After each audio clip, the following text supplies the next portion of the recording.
Dream big, never stop dreaming, because you can do whatever that you want as long as you believe in your dreams. Hi, everyone. Welcome to a writer interview. My name is Amli. My pronouns are she, her, hers. And I am majoring in film and television with a concentration in screenwriting. A little bit more about myself. I was born in Cameroon, so Central Africa, moved to Chicago in 2003 and have ever since. So I want to thank you guys for coming. It's not every day that we get to interview a writer who's working directly in Hollywood. So thank you, Ali, for coming. And then Bridget can go ahead and introduce herself. Hi, my name is Bridget Johnson, and I use she, her pronouns. I'm a filmmaker at DePaul. I study film directing, and I also do writing. And this is also part of the Dare to Dream Productions podcast, where we focus on tackling undiscussed film topics and also bringing on filmmakers from across the world. And we have Ali here, and we're very excited to talk about being in a writer's room and what that is like. Happy to be here. Very excited. So nice to meet you guys and you ladies. And yeah, let's do this. So what is your writing process like? That's a great question. I work with a writing partner, and I would say many writers in Hollywood are single entities, but about maybe 20% team up. So two people working together, and we get hired together. All of our samples are written together or repped together by agents and managers and that kind of thing. We go from show to show, or we do development together. So our process is a little bit different than many other writers in town. But our writing process varies depending on how busy we are, and varies whether or not we're developing our own material or if we're working on a show. But generally speaking, we talk everything out at the basic development stage. Let's say we're writing a new pilot, we would talk about the world, we would talk about the characters, we would talk about the story, we would talk about the structure in sort of broad terms, and then slowly narrowing it down and beating it out. They call it breaking a story, which I'm sure you guys know. So we would do all of that together. And then once we have the beats all in order, usually we split it in half and each write half an outline, stitch it together. Then we go through it together, make some changes, and when we're happy with an outline, we usually get notes, from whoever. Then we would split up the revised outline and each write half the script and bring it back together and do the same thing over and over again. But we've been working together for 11 years or so, and over that time, our process has really changed. We now, because we are working on a lot of different things at once, and time, we sort of sometimes don't have time to do it like that.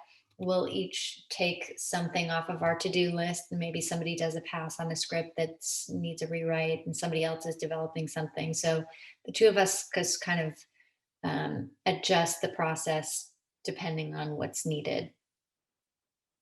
Very cool. How many people are usually on a team? So writing teams are generally two people, actually. And then we would then sometimes, if we're going on to a show, we would join what's called a writing staff in a writer's room. And that can be anywhere from like 5-6 people all the way up to 15, maybe, sometimes even more. Just depending on the size of the show, how many episodes they've ordered. And cable and streaming tend to be a little bit smaller with their writing staffs than big broadcast network shows can get, when they do those bigger orders of 22 episodes a season, it can get quite big, So. What is the most difficult thing about screenwriting to you? Ooh, that's a good question. You guys are starting off with the hard ones. The most difficult, I would say,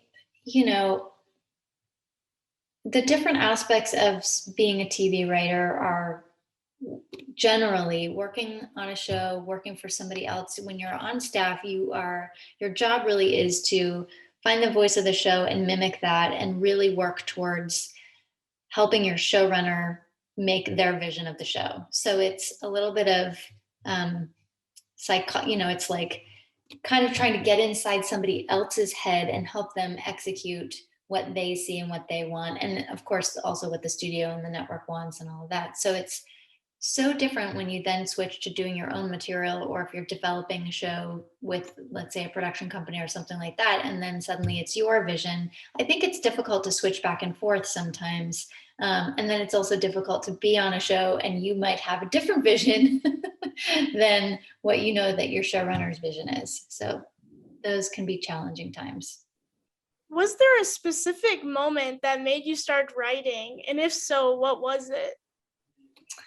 Oh, that's a good question too.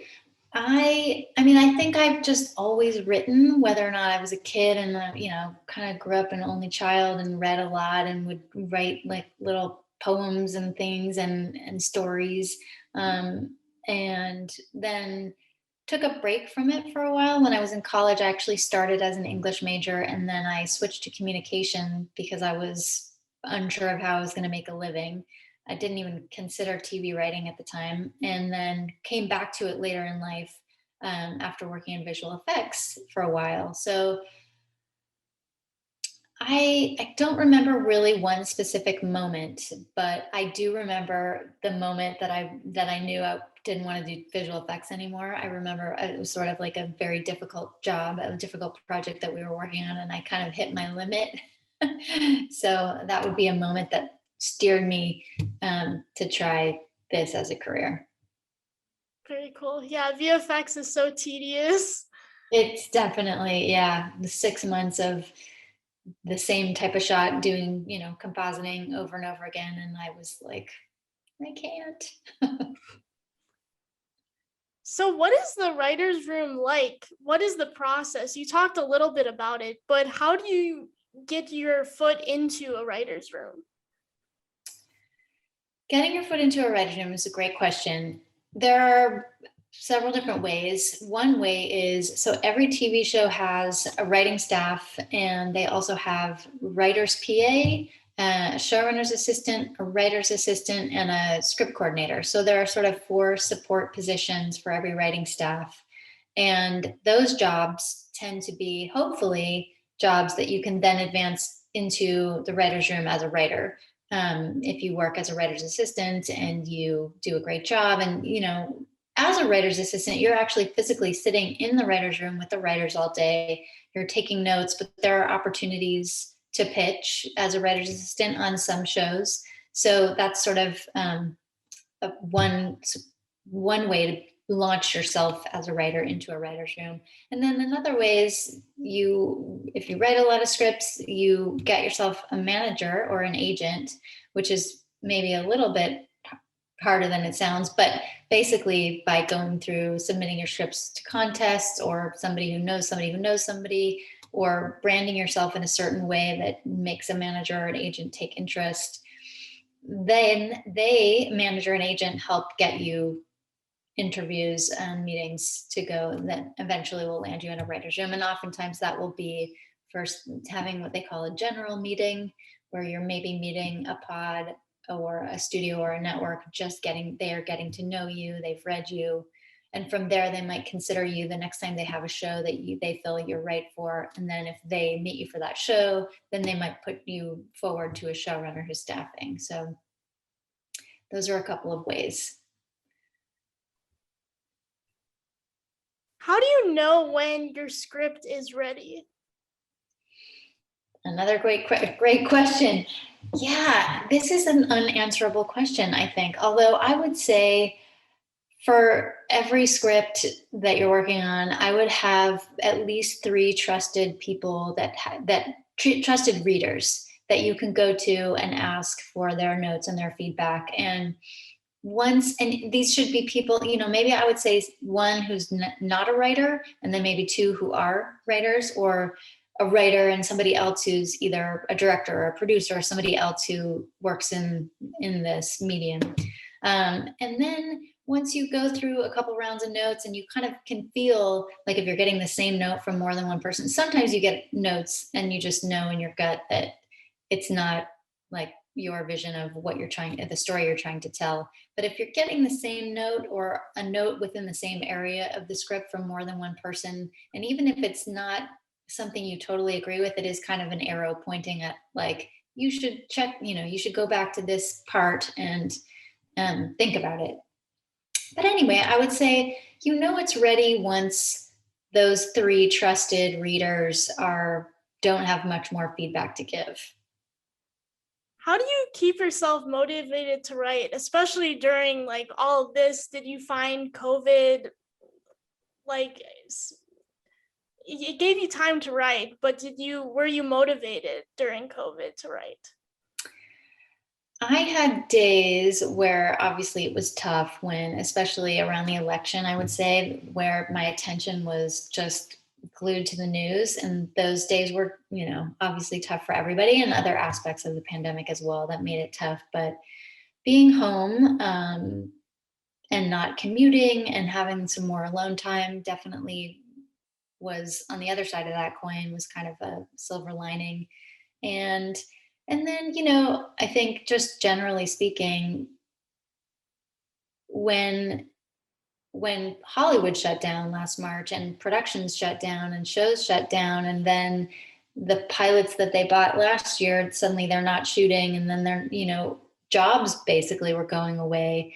The motivation, and then a few jobs were sort of trickling up, and my writing partner and I weren't working. We had done a show in 2019 for almost the whole year, and we were in Canada for 4 months at the end of the year shooting. So when 2020 started, we thought, okay, we'll take a mini breather and then we'll like get back on the racetrack. And then of course COVID hit. So eventually, as COVID wore on, we needed to work, and that's plenty of motivation. So yeah, luckily we did end up in what's called a mini room. And we did that over Zoom. So a mini room is essentially, a network hires a writer's room before they give the show an official pickup. And this was a project for Apple. They had bought the show based on the pilot that the creators had written. And then they hired a group of writers to basically break the rest of the season. And it was 10 episodes, figure out what those 10 episodes would look like, and write scripts number 2 and 3.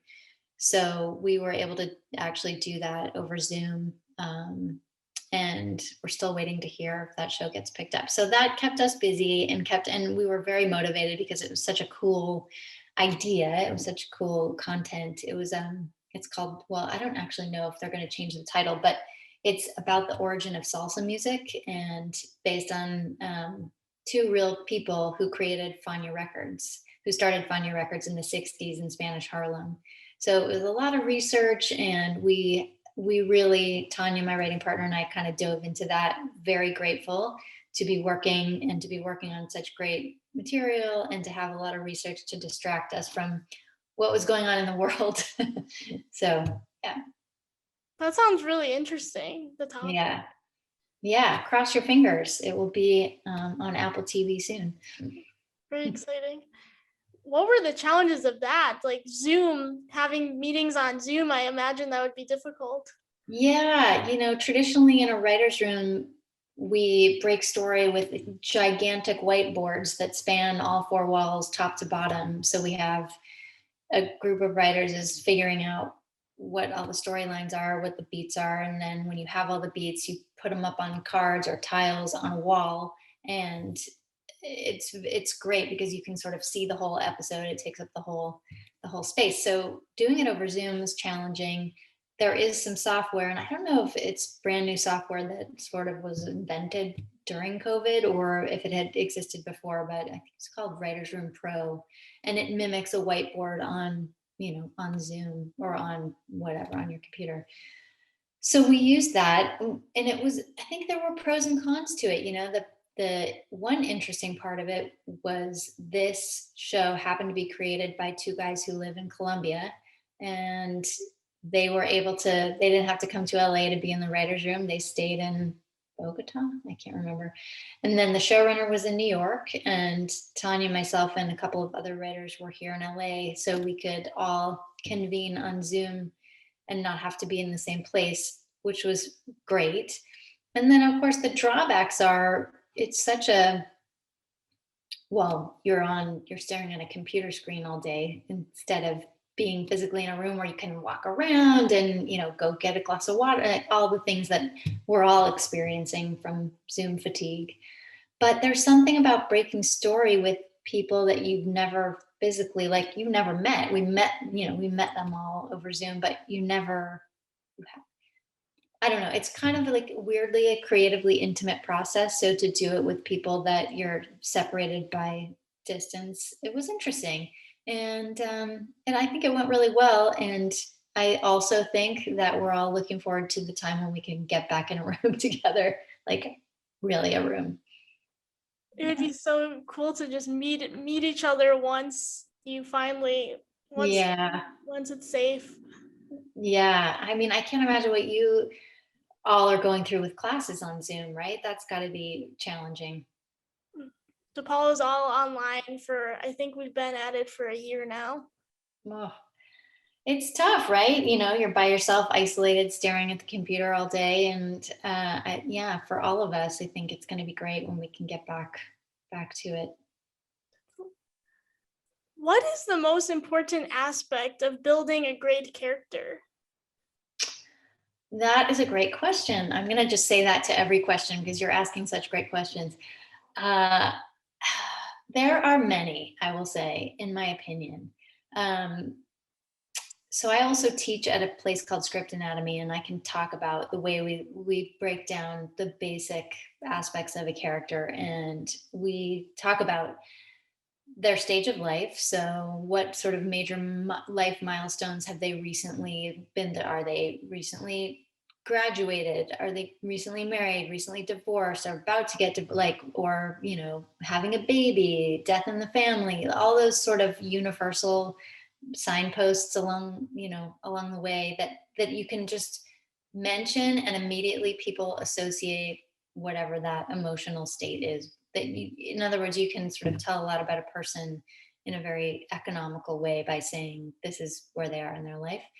So stage of life, and that includes age and professional and personal and all that stuff. And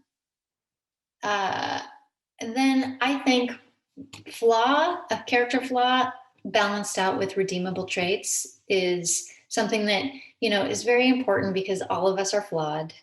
All of us are sort of have maybe flaws that we're aware of, and then some flaws that we're not aware of. And the ones that we're aware of, hopefully we're sort of day by day trying to overcome them or get better at whatever that thing is. And so flaws also, you know, so they humanize a character, right? But they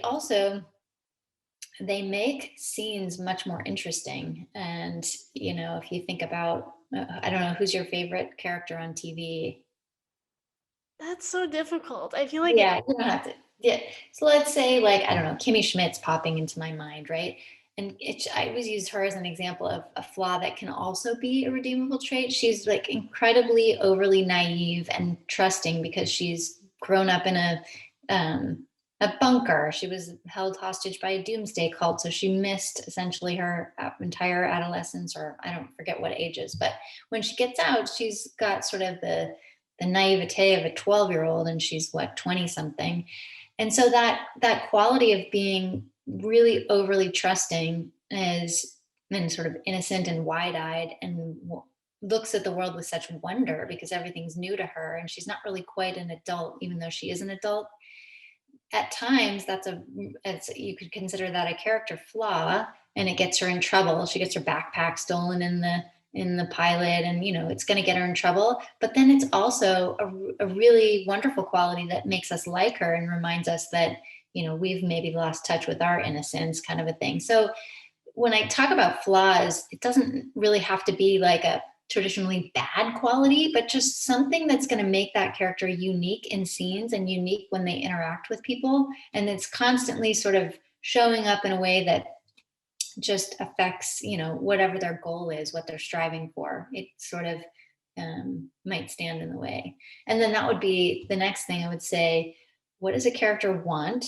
What's their goal? What's their objective? What is their biggest dream, their biggest desire? And that, if you have that defined, I think that automatically gives you kind of an engine for story. You can watch, it's so much more satisfying to watch somebody pursuing a goal, whether it's a big goal or a small goal or whatever our judgment is about their goal. Just watching a character be active is much more satisfying than watching a character, sit around at the kitchen table and talk about their day yesterday, even though those scenes can be fun too. I think if the character has a goal, then automatically your story's moving forward. Automatically you can give them obstacles to that goal, and that creates conflict. So a lot of the pieces that you need sort of slide into place naturally if you think about those three things. I would say character flaw, redeemable traits so that we like them, we empathize, we root for them, and then a goal. That's very helpful. How do you suggest approaching pitching? Pitching is, there are a couple that, I think if you're working on a project that you want to try to go out and sell, having an elevator pitch would be the first step. I'm sure you ladies work on log lines, right? Where you have sort of condensed your story down into a single sentence, or maybe 2 or 3 sentences at most, where you get the whole crux, the idea, into a very short, pithy pitch that just in case you step into an elevator with whoever by accident and by good fortune, and they said, "Oh, you're a writer, what are you working on?" You could just say it in a sentence. And so that would be the first step. And then approaching pitching, then I would say, definitely, especially these days, having a personal connection to the material is really helpful. So starting a pitch out by sort of not only what your inspiration is for the project, but if there's anything from your life that you can pull that sort of gives you a unique point of view and sort of convinces the executives or whoever you're talking to why you're the right writer for that story, and then kind of grabs their attention because it is going to be based on, like, even if it's just a tiny little fiber of something true that you've either lived through or experienced or know someone who has, or something that's important to you for some reason. Sorry, the light is coming in there we go. And then, and then kind of connected to that would be timeliness or relevance. Why is this a show or a film or whatever? Why is it an important story that needs to be told now? Like, how is it relevant to the world we're living in? And then get into the story, who the characters are, what the inciting incident is, and how that launches you into the story. Again, what the main character's goal is in this story, and what they're going to come up against as they're trying to pursue that goal, and then fun set pieces that we're going to see that are entertaining along the way. I mean, there's a more complicated way to break it down, but I would say that's a basic gist. How much do screenplays change while filming? That depends. For Tanya and I, we've actually just finished our first movie that we were hired to write, but prior to that, I don't have experience with movies, and that hasn't shot yet, so I don't know. But in terms of television shows, we have been on some shows where a couple of days before production starts on that episode, a showrunner would basically, the script is locked and no rewrites. And if actors have an issue with, or a director, directors have already given their notes, but if an actor has an issue, I think he said, 2 to 3 days before, come to me, and then that's it. Then, like, on the day, you have to do it as written. Then we've also been on other shows where that wasn't the case at all, where half of the scenes on a day would be adjusted. So it really depends. And sometimes production, like on the day rewrites, are necessary if you get to a location and there's an issue that you kind of have to write around. Basic example would be, if you need a character to, sorry about the dog.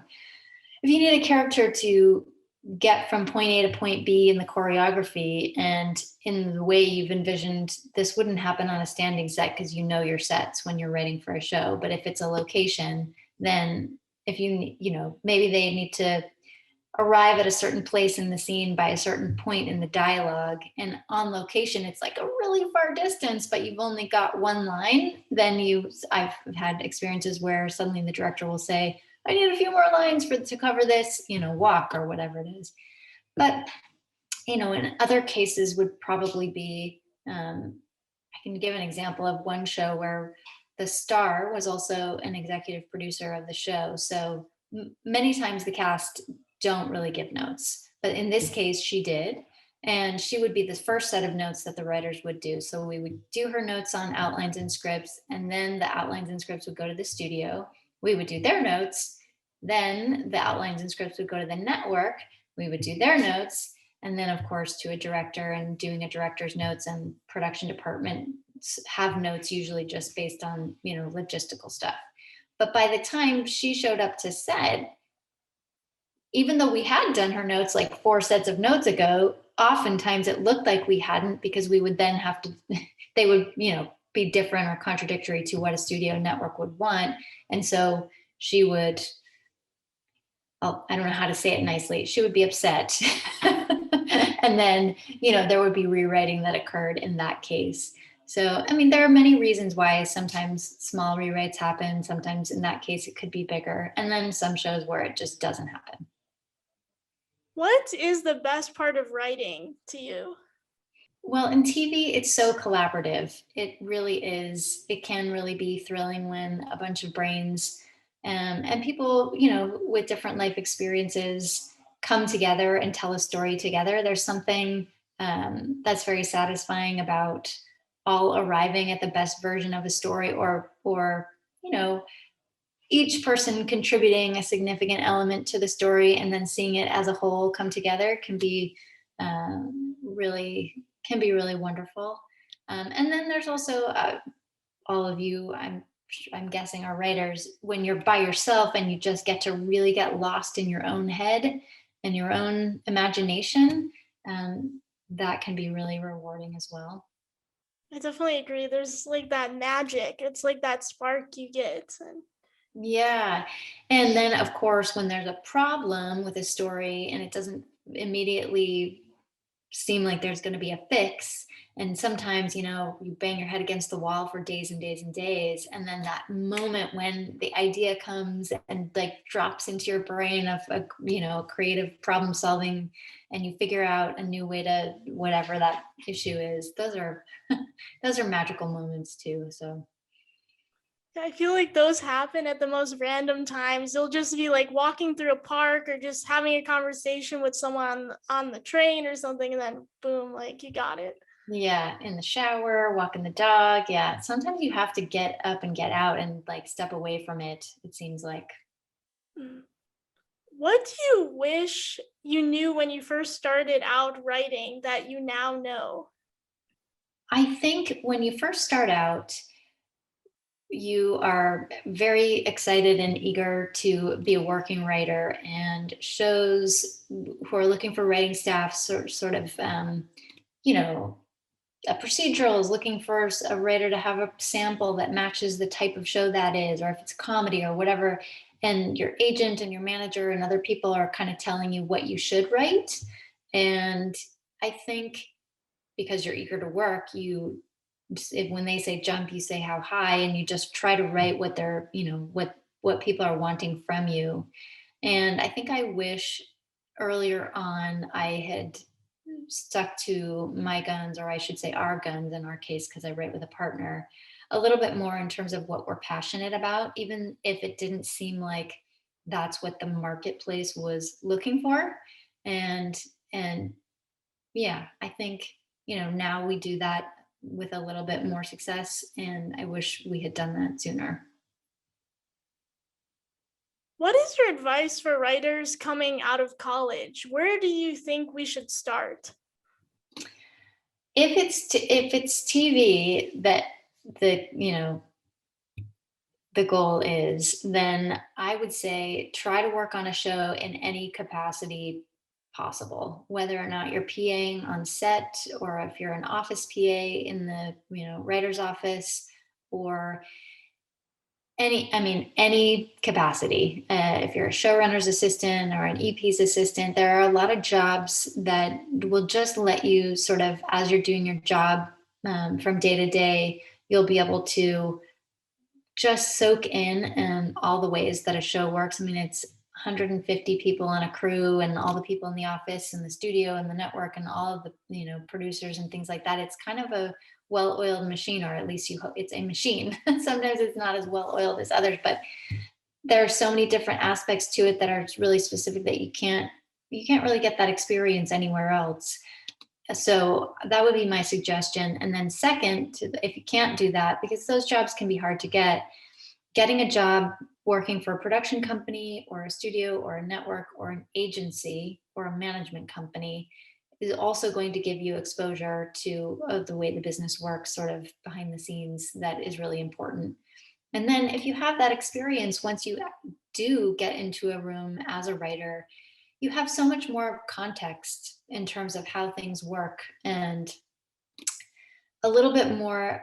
I think Tanya and I started, and we hadn't been assistants. We had each had sort of other careers and things before we became television writers. So we hadn't kind of grown up on a show and other, or been a showrunner's assistant or whatever.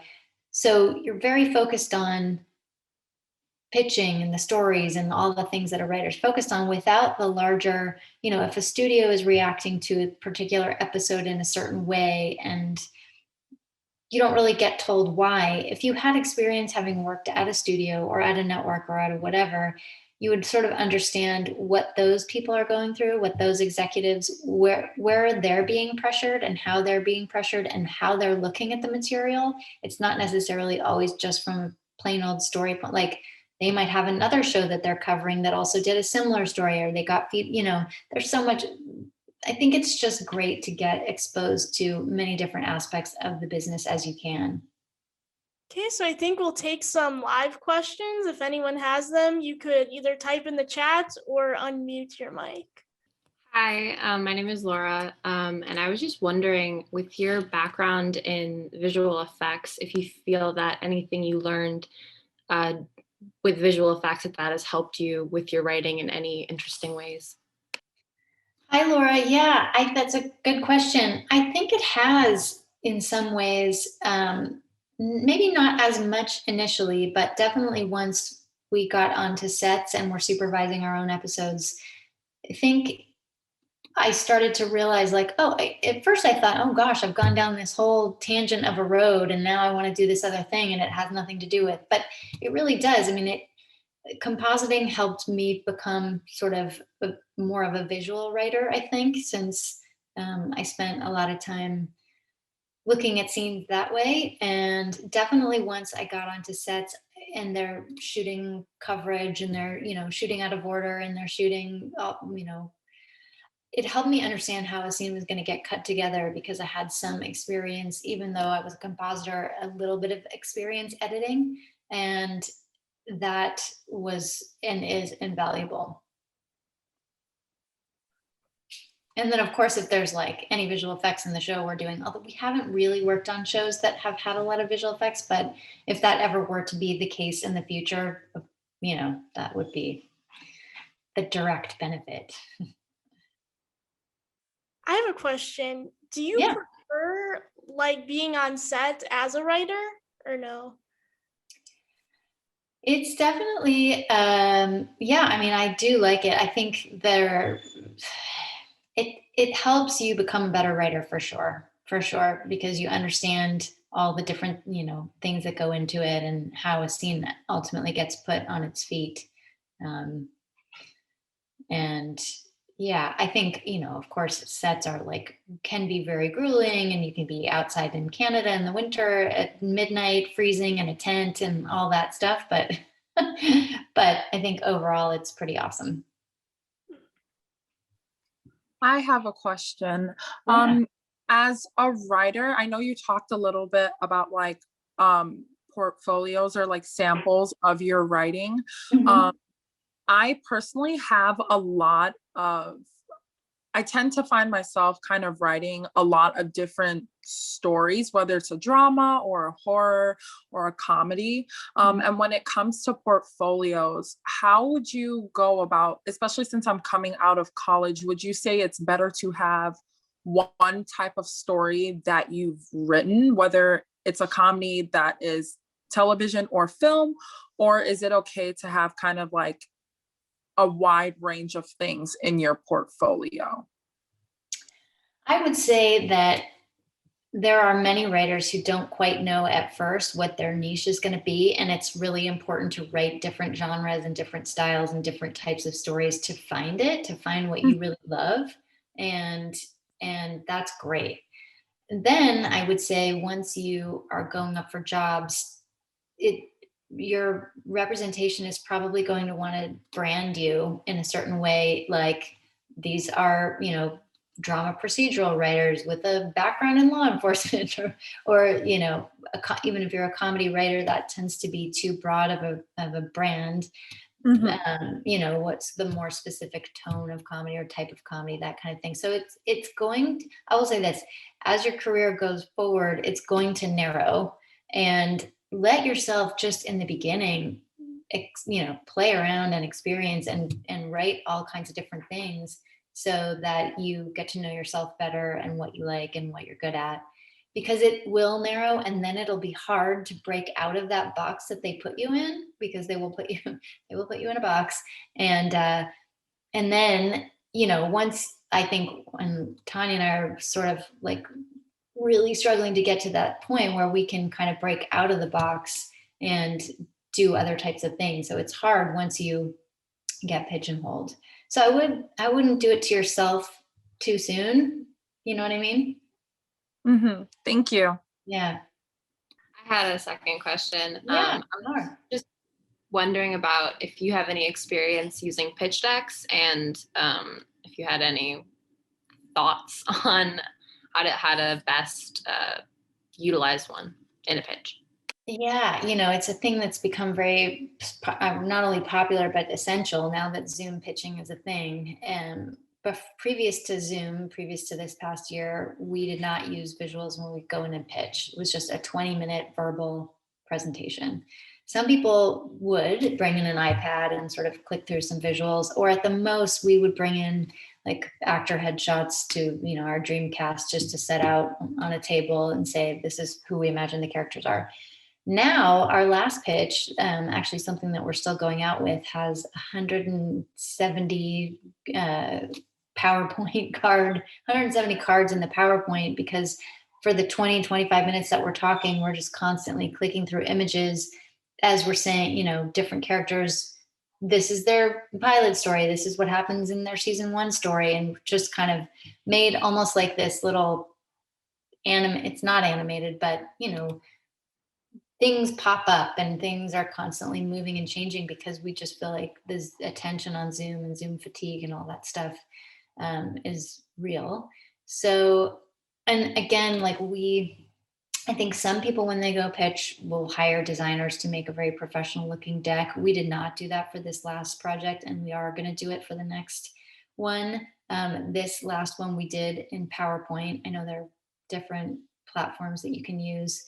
And kind of kept it somewhat simple, a little bit of what the tone of the show, what the themes are in the beginning, and visuals to go with that, and then getting into the characters, using actor headshots for who, that best represent who you see the character as, and then moving into the story. It was just a lot of stock image searches and things like that. Are you making one? Are you sort of talking about like what they should end up looking like, or how to make one, or? Yeah, I'm making one for a capstone class of mine. It's probably a little bit different because it's going to be an animation one, and that entails drawings and all that kind of stuff. Wow. But Yeah. I was just wondering your experience with them. Yeah. It's so interesting because, when you go and you're working on your scripts and you're writing and you're starting, and what you can go to the Writers Guild library and read any script out there practically that you want. And so you can really study them and look at how they're put together. And pitching is the opposite. You don't really ever get to hear anyone else pitch. So now that we've been Zoom pitching, we just are sort of, we've evolved to do it this way, but we have no idea how the rest of the world is doing it. And, you know, so in some ways there really are no rules because nobody knows what the rules are. But I would say definitely, and this is something you're going to be pitching on Zoom or no? I think it's either going to be a live pitch in class but on Zoom, or it's going to be a recorded video. Gotcha. Yeah. Something like that. Yeah. Yeah. What we found is that if we didn't have so many visuals, we would sort of, well, okay. The project we did prior to that, we were doing it on Zoom. We were pitching on Zoom. It was right in the beginning of the pandemic, and we would have some visuals, like say for the character section, and then a large chunk of the pitch with no visuals, and then we would get to some part of the story that we would have another visual for. So we were doing like share screen, unshare screen over and over, and it was very awkward, and you know, switching between Tanya speaking and me speaking and graphics going up, and it just was a little bit clunky. So the next project, we had visuals the whole time. And what we found was we had to really do a lot to keep whatever the graphic was sunk up to what we were talking about, because, you know, the topic, the subject, it was changing so fast. And we found like if we didn't really have a visual for almost everything we were saying, people got a little confused, or they were looking at one thing and hearing another, and it wasn't. So I don't know, it's probably different than what you're doing, but yeah, I would say have the visuals support what you're saying and definitely not distract. That was very helpful. Thank you so much. We have a question in the chat from Haley, and she asks, generally, are the hours or physical/mental demands of your job intense, and how might that impact you? That's a good question, and it varies. Sometimes it is really intense, and sometimes it's less so. When you're going from show to show, there are periods of time, usually, hopefully not too much time in between, where you're not employed, essentially. And those that, you know, it can be, we've had, you know, a month or two break between shows, and we've had an 8-month break. And it's like the breaks are less intense, right? Because you're not doing long hours in a writer's room and you're not on set for 15 hours a day, but they're also intense because you don't know when your next job's coming and you don't know when your next paycheck's coming. So the intensity is just a different kind of intensity. But during those times, obviously, your hours aren't going to be, your hours are what you make them. I think a writer's room can be intense because often when you put 8 or 10 creative people together and ask them to agree on every aspect of a story, there's going to be conflict and disagreements, and of course, personalities and things like that. And that stuff gets only exacerbated when the hours get longer and you think you're going home at night, and then suddenly you have to stay for dinner because you have to rewrite something together or whatever. So there's that kind of intensity too. And that also varies from room to room. We've been in writers' rooms where everyone just gets along beautifully. And then we've been in writers' rooms where that wasn't the case, and they can be very stressful. So it's kind of like, I'm sure there's intensity in every job in every field. And in this field, it feels like it's a little bit of the luck of the draw sometimes in terms of how intense it actually gets. It's just like what show you land on, who you're working with. I will say comedy traditionally keeps longer hours than drama rooms. Sometimes comedies, you know, will stay till 11 or 12 o'clock at night on a regular basis because they, especially multicams that are shooting live, they have to rewrite and they have to shoot live the next day. They'll stay and rewrite, you know, stay as a group to rewrite. Dramas don't do that as much, but it can happen too. So I don't know if I answered your question, but I was a little long-winded. I would say pick up a meditation practice. I think we don't want to take too much of your time, but what's next for you? We are, so we just wrote this movie. We're still doing the last little bit of rewrites on it. And we're waiting to see if Salsa, the Apple show, gets picked up. And then we are actually waiting to hear about another job that may or may not happen starting very soon for an Amazon show. And we're developing and pitching, and I'm teaching script anatomy classes. And yeah, it's all kind of swirling around and happening. Very exciting. Yeah. It's so lovely to talk to you. Thank you so much for having me. I really enjoyed this. And I feel like now I wish I could ask you guys questions. But yeah, keep my email address. And especially those of you who are moving out to LA, if you have any questions, you can always contact me that way. Thank you so much. We appreciate that. Thank you so much. You got it. You got it. Have a great night. Have a great night. Have a great night. Bye.